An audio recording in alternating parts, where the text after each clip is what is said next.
Welcome to Life and Style with Francyne. I'm your host, Francyne Walker, and joining me today is Tamika Cheree Henry, a woman who has suffered an unimaginable loss, but is ultimately finding hope. Hi, Tamika. Hi, Fran. I'm so glad you're here, finally. Yes, I know, right? Oh my God, girl. Listen, Yes.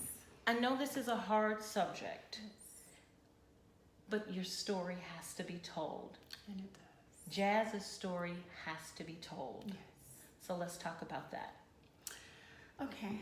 Well, on January 11th, 2015, I got a phone call, and the phone call that changed the rest of my life. I got a phone call from Sarah at Brunson Hospital, and she called me and she told me that my daughter was very ill. And as a mother, you can understand Oh God, yeah. my nervousness, becoming a little, concerned, of course. And she told me that if it was her, she would want someone to be honest. She said my daughter had been shot. Wow. Yes. So what happened? So as we continue to talk, of course, I'm just trying to figure out who would do this to my baby. So anybody know that she loved just cupcakes and she was bubbly.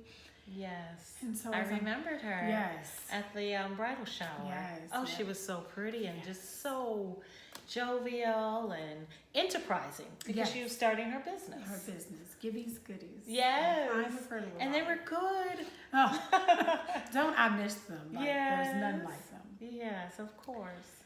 And so as I continued to talk to her, she said that the doctors were doing everything to save her life. So we had about an hour and 20-minute drive left and to get back to the apartment. And so, I started making phone calls and trying to find people to pray with me, of course. And I called my first family, my spiritual mom and dad. It should be noted that she was not, you were in California. Yes. And she was in Michigan. Yes. So that's a whole different dynamic. Absolutely, because it's not like I can just get in a car and I'm there in a couple hours. Yes, she was in Kalamazoo. She was up in Kalamazoo, for school. Okay. And so I was frantic. I was scared. Felt like the wind had been knocked out of me already. And as I began to make phone calls and, pray with pastor and making other phone calls, I got that call that said that we have done all that we could, but she didn't make it. She didn't make it. I can't imagine one of the emotions, anguish, the amount of anguish you felt that you could not be there through the process of trying to save her life and ultimately learning that she didn't make it. Yes. How did you feel? As a mother, I felt helpless. You question everything, Of course. You just question, was she crying out for me? And just all of the thoughts that run through your head, and then not knowing who, what, when, where, how at this point. I'm trying to... Given her nature. Yes. Yes. Who would shoot sweet little Jazz? Yes. And I had just talked to her about 2 hours before that. So, oh, wow. we were talking about school, and the next semester was supposed to start the next day, talking about books, things that parents and children talk about. Yeah. And I told her I loved her. And so now, you go from 2 hours of her living and, planning out the next day of her life to life no more for her. And how do you live, beyond this? What do I do? So I had to, of course, even getting back to the apartment and knowing that we're going to have to drive 70 miles south to LA to get to the airport. Yes. And that takes what, 2 hours? Oh my anyone who knows Traffic. LA traffic is, Yeah. it's just, it's not something you want to be stuck in. Right. Not in your state. Especially, yes, in this case. So But fortunately, you had your husband with you. I thank God for him. Yeah. Yes.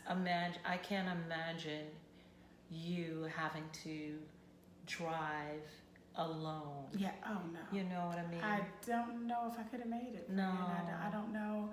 You know, I don't know what I would have done. Mm-hmm. And so So what just happened? getting out of the car, my legs gave out. Wow. He had to lift me. Yeah. And so, you know, we finally get here and just learning out the details before getting here, getting calls from police officers and things like that saying that not only was she was shot by her boyfriend in her apartment. So again, not having answers, you know. Yeah. And so within, I think I turned 40 on the 5th.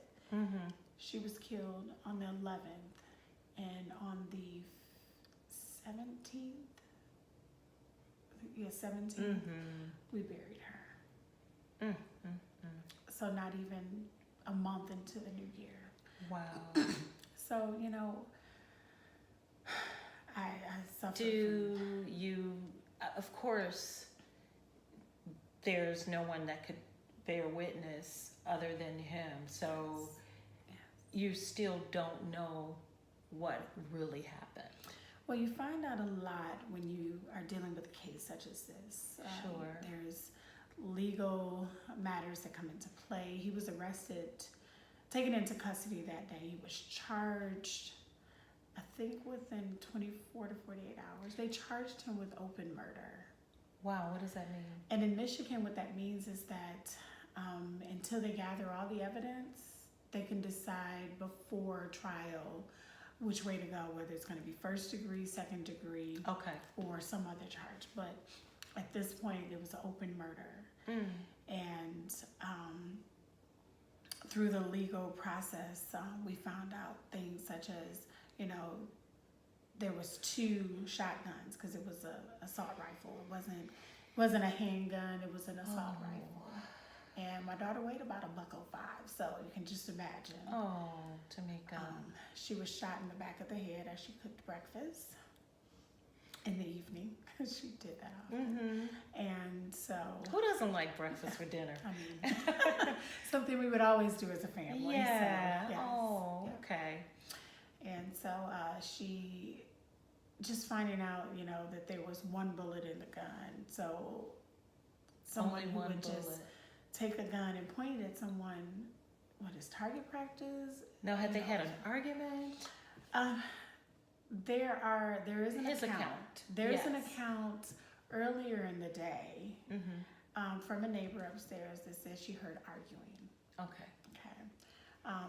What I learned at the sentencing was that apparently the day before Christmas, when she was supposed to be with us and she couldn't fly out, him and his brother and his father went shooting guns at rabbits, you know, Okay. they did that often. Sure. And the younger son threw the gun in the case and nobody checked anything, nobody looked, nobody practiced any gun safety, which is a huge issue in our country, of course. Sure is. And so that day, as he decided to play with the gun, he took the life of our angel, our baby.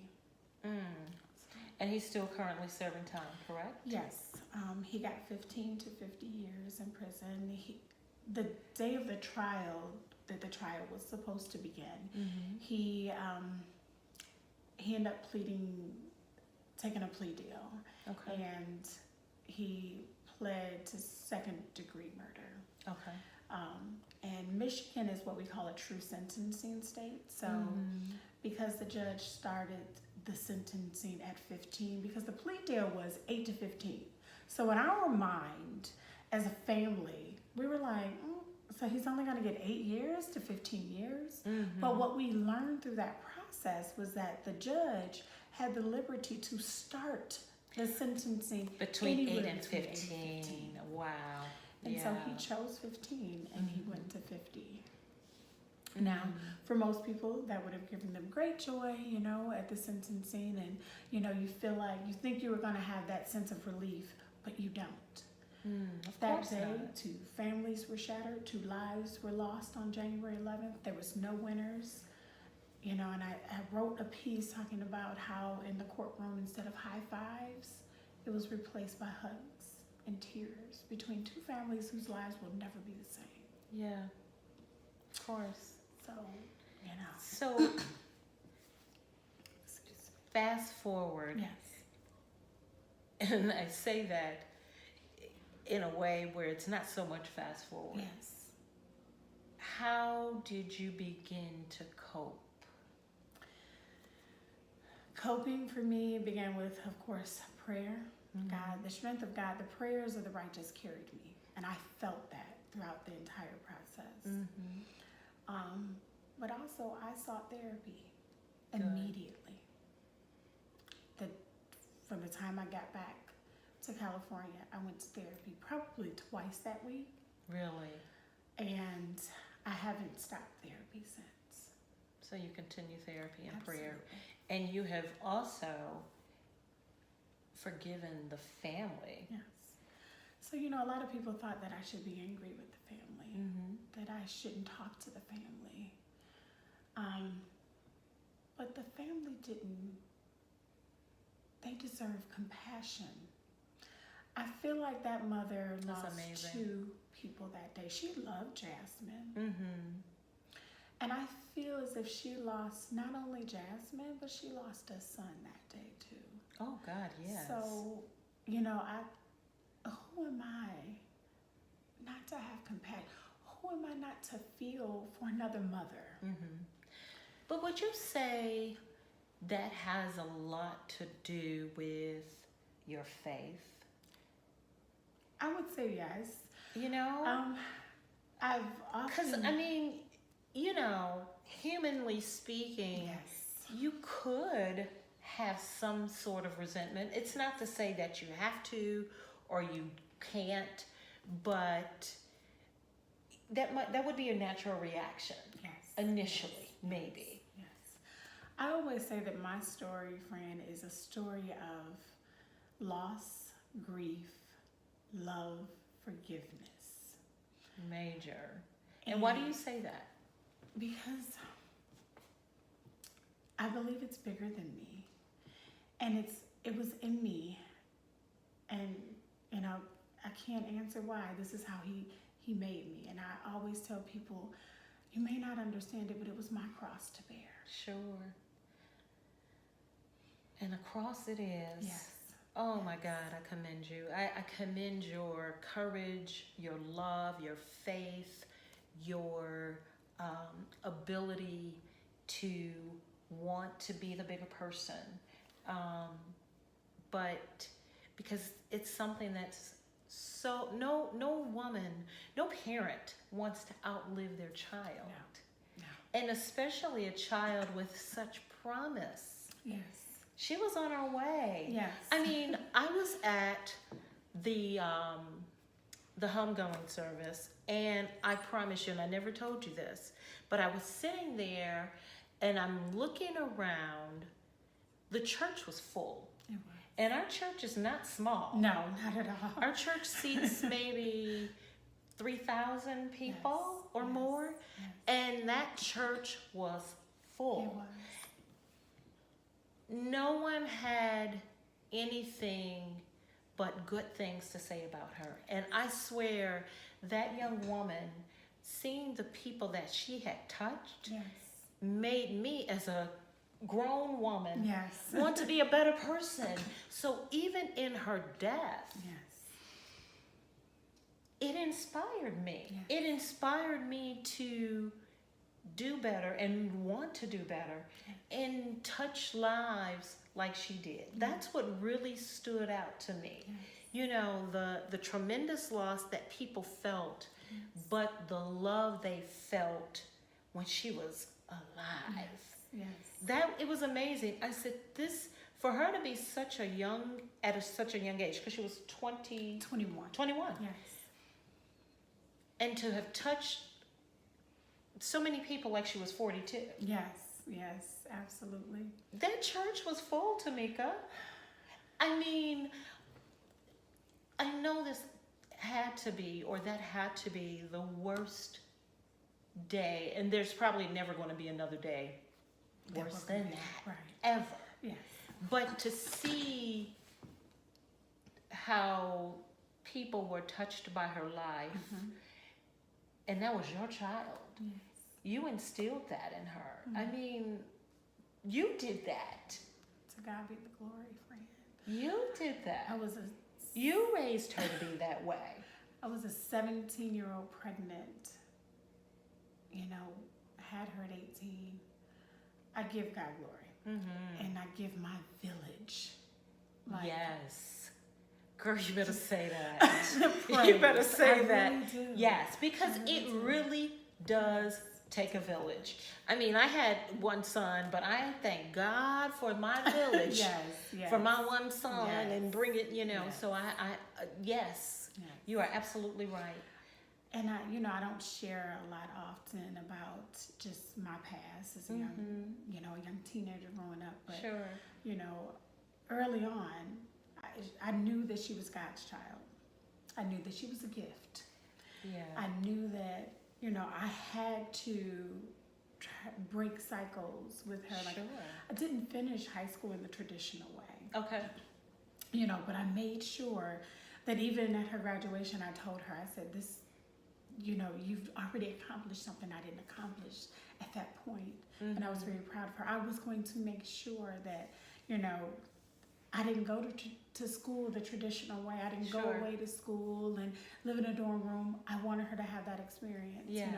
So there are a lot of things that I knew that God's hand was in the midst of. I didn't know anything about being a mother at 18. Sure. Well, who does? Yeah. I mean, Yes. no, absolutely not. But because she was such a beacon of light, because she impacted so many at a young age, because she helped give her friends and us hope. She was like a supernova. Seriously, these people that are here for a short period of time, Yes, she was. and they was. just make such a great impact in such a short period of time. She was. So let's talk about, you have turned this pain into a ministry. Yes. And let's talk about that. So what I've learned to do is, or what I'm learning to do and continuing to do, is live after death. So, I would say to someone else who is going through this, Sure. that there is life after death. And so that's my book that's coming up. Oh. I am also working out a book. Nice. Yes. Good.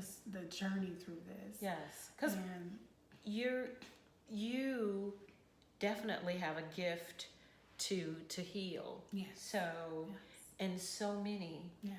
still need that gift and are waiting Yes. for you. And so out of the greatest tragedy of my life has come the greatest purpose of my life, and that is I am here. And I am here is a nonprofit organization that is committed to helping survivors heal and rebuild after violent tragedy and domestic violence. I was reading a statistic and it blew my mind. According to the National Domestic Violence Hotline, at least 12 million people are affected by intimate partner violence. Yes. Also a form of domestic abuse. And I thought 12 million. Wow. Yes. 12 million. 12 And it's 12 million victims, 12 million victims and families. That's a large number. And that was just one statistic. Yes. So you've got 12 million people Yes. to reach. Yes. Well, we can't do it alone. No, And absolutely so, not. There are great partnerships that I'm making right now with other Good. organizations like the Angel House, which is Karen Lewis, My Beating Heart, Tyra. So there. So you're are so collaborating many, yes, with other energy yes. to make this go further and grow. It's bigger than us. Absolutely. It's so much bigger than us. And what I learned just through this process of, starting the nonprofit and building the foundation for it, is that there are so many laws that don't protect us, don't protect women. And so we have to do the work. No, they're not going to do it for us. We have to get out there. We have to let our voice be heard. And so this is... Were you surprised before now at the number of laws that did not protect us? Were you kind of like, whoa, I didn't know this? Yes. Of course but, because we see so much violence against women. We hear it on the news, we see it on Facebook, we see it in social media, and it's become such prevalent. It's like this, someone here, someone there. Were you kind of like, wow, I didn't realize this was such a thing? I mean, you know what I'm saying? Yes. I mean, although I've been through domestic violence myself, so I'm a survivor as well. Okay. I think that because I got out so early and that I survived that and then I began to thrive after that sometimes you... Compartmentalize that. Yes. It's over here. That's done.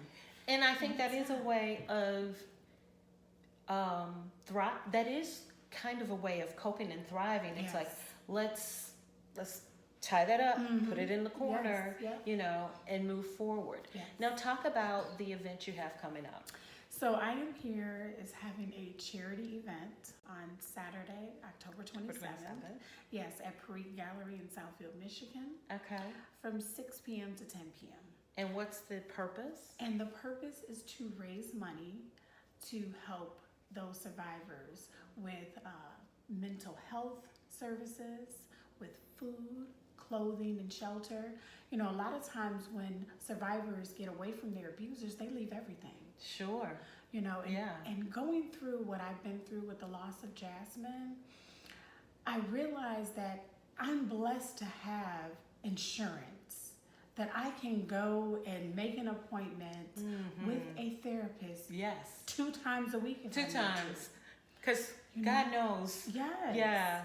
So for someone who does not have that. And that was courageous in and of itself to decide, I'm not doing this by myself, to seek therapy. Yes. Yeah. And I mean, I grew up in church, and, I grew up with faith, and I have faith.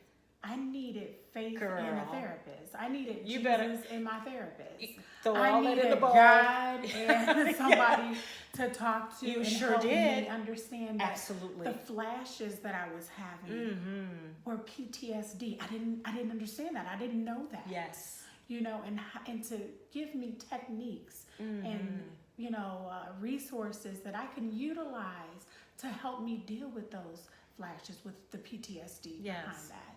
So, and allow you to be here right now to go forward and heal other people in their experience. Yes.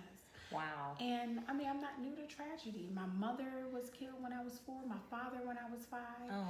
So, I looked at it and I said, God had a purpose that was bigger than myself since before I came into this world. And so I'm going to do this. I'm so proud of you. I am. And I really I knew I wanted to be a part of this some kind of way. I wanted you to tell your story. I wanted to contribute, because I'm telling you, I wanted to contribute to the legacy of Jazz. Yes.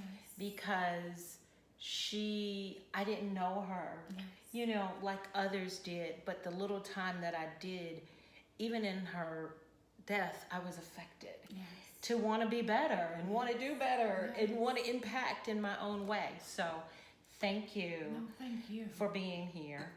Well, that concludes this edition of Life and Style with Francyne. We will post the information for the event on the YouTube channel, and if you'd like to be a guest on my show, Don't forget to like and subscribe and leave a comment in the comment section. Until next time, I'll see ya.